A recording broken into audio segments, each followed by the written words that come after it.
This is your classroom. This is your world. But how does this and this connect to this? And how does all of this connect to you? Time to find out.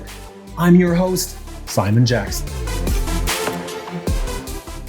Can we save every species? It's a big question, and to answer it, we need to understand the context. Consider this: your classroom, Mount Robson Provincial Park. It's so rich in biodiversity. Elliot Ingalls is the area supervisor for Mount Robson, and as he explains, what makes it really special, I think, is that it's in the middle of a massive protected area, being Jasper in the east, Kakwa in the west. We've got a chain of unbroken protected areas through 2 provinces that enable us to protect that biodiversity. Biodiversity champion Harvey Locke puts that into context for us. The Rocky Mountain parks together have a viable population of grizzly bears. The Rocky Mountain parks individually do not. Most protected areas don't have the connectivity that Mount Robson enjoys. Elliot Ingalls says, that chain of unbroken protected wilderness is vital. And yet Mount Robson has a surplus carrying capacity of grizzly bears. The population just isn't as high as it could or should be. Think about it. In Mount Robson, despite being one of the most well-protected, important biodiversity reserves in Canada, species are still struggling. In other words, what we've already done for nature isn't enough.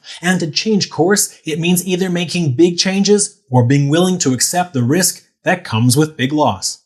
Such is the decision we're facing with the future of the caribou.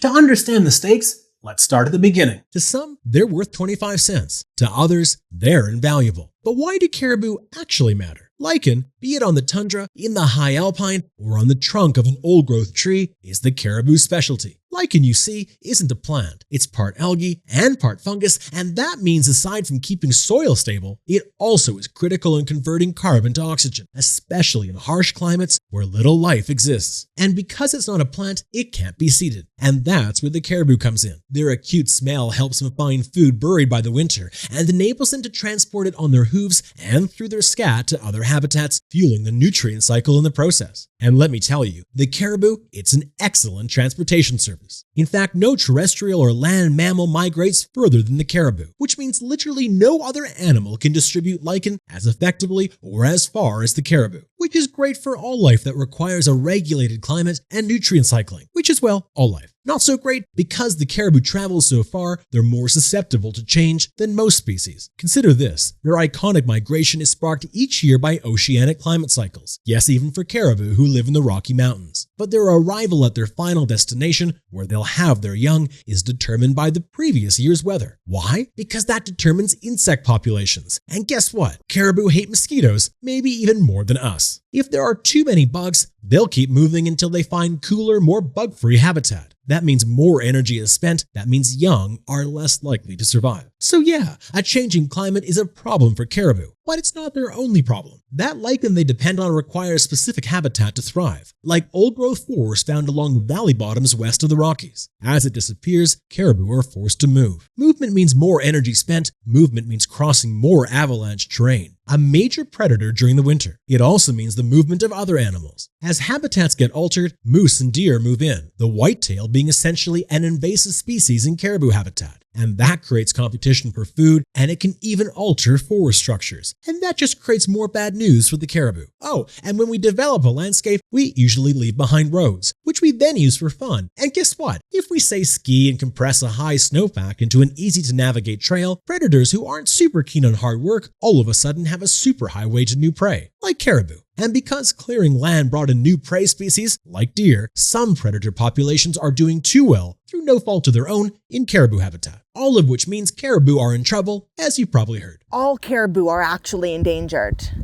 across every subspecies. Nikita Lattery and Stephanie Leonard work with Caribou Patrol, an Indigenous-led, community-driven stewardship program aimed at helping this iconic and culturally important species. Everything out in the environment has its place, and caribou are a piece of that. If we lose the caribou, you lose that piece of the environment, and all of a sudden nothing quite fits right. The decline of the caribou isn't new, and in many cases, population started declining way back when we first built a railway across Canada, creating access to their habitat. But the problem is growing and fast. In the last 20 years, caribou numbers have dipped by 30% nationally, and in British Columbia, 30 of the province's 54 herds are endangered. The mountain caribou subspecies that calls Mount Robson home numbers fewer than 2,000 in the world. Caribou Patrol had a head start on the issue thanks to local indigenous traditional knowledge. A Sinnewachee-Weenowak Nation noticed a decline in the caribou in the 70s, and they voluntarily stopped hunting the caribou in their backyard at that time. Nikita adds, The people in this area know the area very well. We've lived here for as long as we can remember, and we just know the environment, and we watch things and we learn things that you don't learn at school. It's just passed down knowledge. it took Western science and various levels of government years to reach the same conclusion. That's kind of the big thing that you find in most research is Western science comes and they say, hey, yeah, we've noticed this. And the people who've lived on the land for hundreds of years saying, yeah, we noticed that back, my grandfather noticed that. By the time governments woke up to the problem, the challenges facing the caribou were massive, explains biologist Dr. Victoria Lakazik. The caribou thing is a really challenging situation because, you can say, well, they should have protected that habitat 60 years ago, but they didn't. So what do we do now? Captive breeding programs are costly and they don't always work. Restoration of habitat is possible, but takes an impossibly long time. Our best quick fix killed the caribou's predator, wolves. Justification for the call is usually wolves are really resilient. They bounce back. We're not worried about losing wolves. And, fair enough. That's true from a population kind of dynamic standpoint. And the caribou were like really hooped here, Though it might be an understandable decision, biologist Dr. Shelley Alexander still believes it's the wrong one. The model of killing like this requires you to put aside that these animals have any kind of experience. Does it matter? Caribou Patrol believes, Predation control isn't necessarily a bad thing. but adds,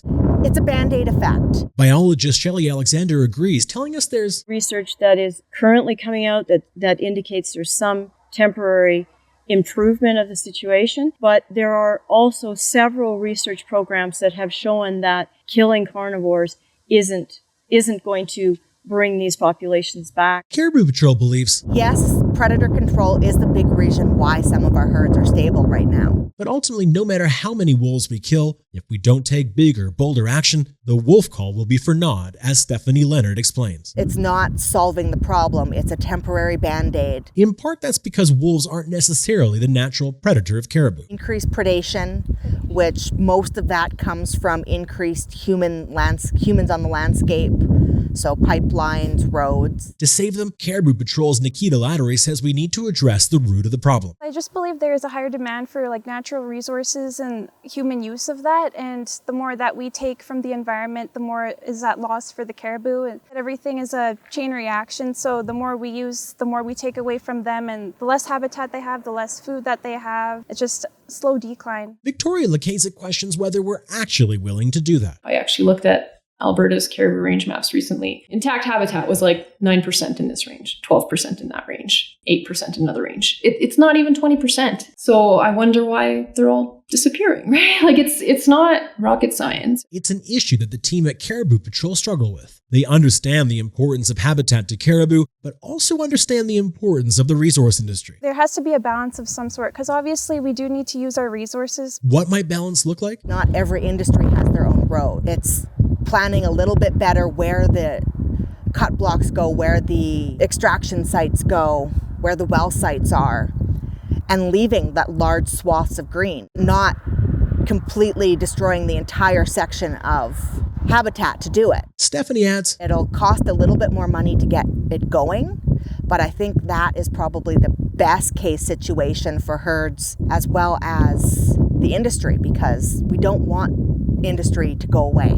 It's our lifeblood for our families, for our community. It's a solution that likely requires more investment, as Caribou Patrol noted, but also more regulations. And as former Cabinet Minister Sam Sullivan explains, there are regulations that are very blunt instruments that yes, they may accomplish the goal, but they also do a whole bunch of other things that aren't as respectful of some of the human needs. The former CEO of TransCanada Pipelines, Hal Kavisley, agrees. What a lot of us are objecting to these days is the grinding regulatory process that we have to go through before we can even begin the project. That's a problem if the goal is to keep industry viable in caribou habitat. But it's not the only problem, according to biologist Victoria Lakasic. People who research caribou say, we should have 80% intact habitat. In other words, at some point, trying to thread the needle helps no one, not the caribou and not rural resource communities. Which is why, just as it was important to understand why caribou matter, it's also critical to understand why the resource industry matters. The royalties that the oil companies pay go into provincial coffers and pay for schools and hospitals and things like that. It's true. The resource extraction industry does pay for a fair number of hospitals and schools and roads, but they pay for a lot more than that. Why? Because the resource industry in Canada pays governments, on average,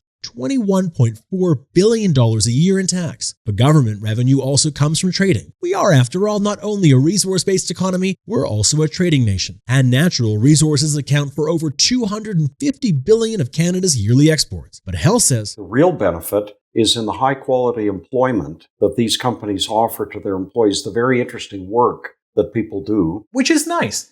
But this is kind of important too. The very significant income taxes that those individuals pay. So it's really much more of the money that flows through the employees to both the government of Canada and the government of Alberta. That's a much bigger fish. It is.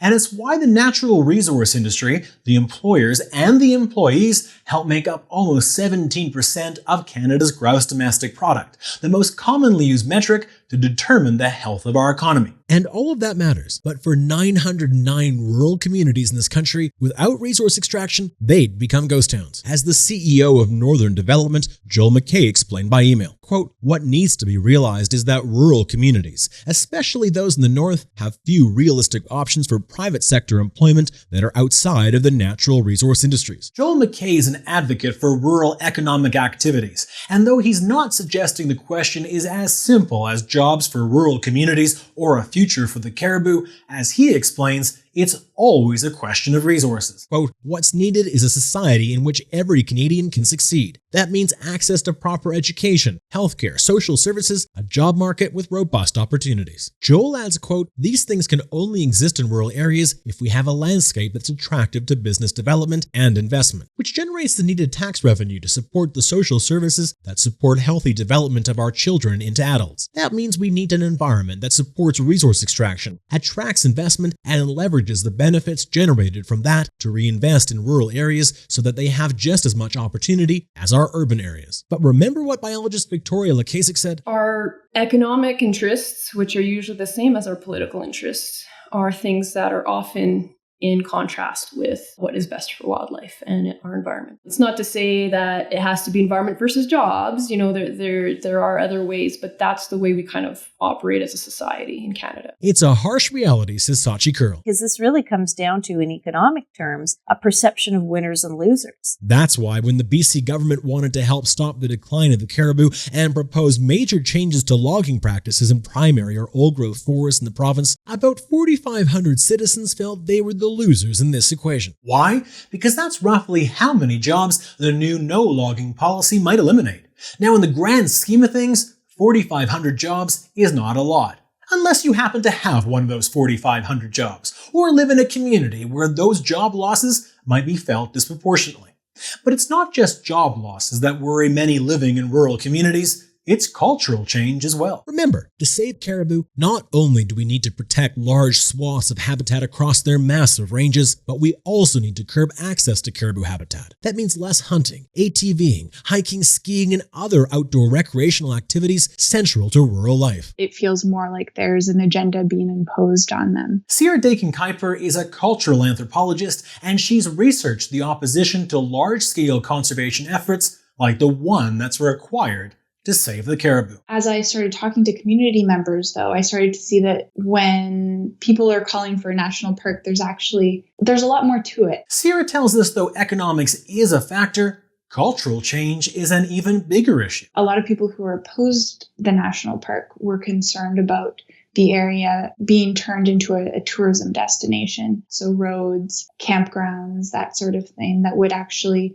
take away what they so loved and really valued about that landscape. Like the ability to hunt. When you take people's ability to go hunt on the landscape out of the picture, it actually removes them from the landscape, from caring about the landscape, and takes away a connection that they have to the landscape. Neil Fletcher is a biologist with the BC Wildlife Federation, a conservation organization that advocates for hunter rights and largely opposes protected areas that restrict access to land. And though caribou hunting is banned in many parts of the Southern Rockies, when hunters track other species, they're creating pathways for predators to access and kill caribou. But Neil believes we need solutions that work with, not against, rural cultural traditions like hunting. These people are here to stay. They're not going anywhere. They're going to be living on this landscape with you. And the earlier you can get towards working with them and understanding their positions, the better you might be able to find some shared solutions. Northern Development's Joel McKay adds, quote, "Too often the urban voice, which has very little experience in rural areas,